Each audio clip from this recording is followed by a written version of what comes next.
She was everything beautiful, caring, intelligent, gifted that is known in this world. She had a sister and 3 brothers, and Stephanie used to tell me about how her friends made admiring remarks about us and the closeness that we had, and that's what I remember.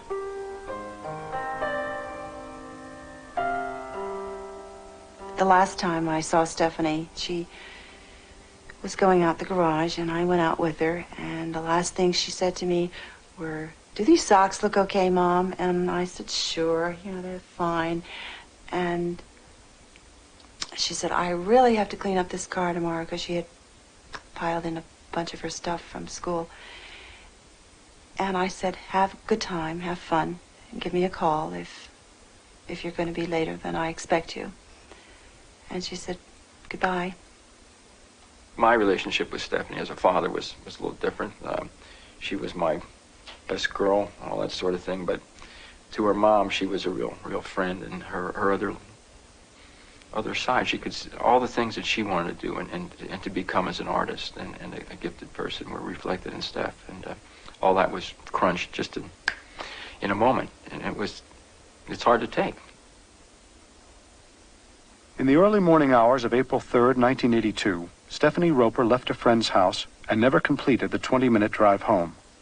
The next day, police found her abandoned car along an isolated country road and assigned the case to the Missing Persons Bureau under the strong suspicion that Stephanie was just another runaway. It was so untypical of Stephanie. I felt I had been disemboweled without anesthesia. I just felt like I was living dead. I had to be there. I couldn't sit still. I was waiting for Vince to come home. I felt helpless, and I couldn't stay at home. I had to be where it had all happened. And as soon as we could, we went out there, and... The Ropers accompanied police to the site of the abandoned car, but found no trace of their daughter. The search continued for 1 week before the details of her disappearance were pieced together by investigators. That Saturday night, as she drove home, Stephanie had trouble with her car. 2 young men came upon the scene and offered to take her home. It was the beginning of a nightmare that would last for the next 5 hours. She was driven south 35 miles to St. Mary's County and repeatedly raped in the back seat.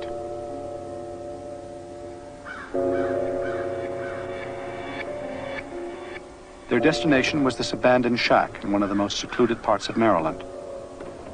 She was dragged along this hallway by her abductors, Jack Jones, age 26, and Jerry Beatty, age 16, and again raped 4 more times in this room. Finally, at sunrise, Stephanie overheard Jones and Beatty discussing that she must not be a witness to their crimes and should be silenced permanently. Realizing their intentions, she jumped through this opening and tried to escape into the woods. Jones caught up to her, beat her with a logging chain, and finally shot her in the forehead with a .22 caliber rifle. They doused Stephanie with gasoline and set her afire. She was barely 22 years old. I don't think there has been an hour or two of any given day that I have not replayed the events of that night without thinking about the cold terror that Steffi experienced. It's like a non-stop videotape. On Easter Sunday, 1 week after her abduction, investigators found Stephanie's charred remains in a ditch near the abandoned shack. The same day, police went to a secluded house less than 400 yards from the murder site and arrested Jack Jones, an unemployed pool hustler, and Jerry Beatty, a 16-year-old runaway who was living with Jones and his wife.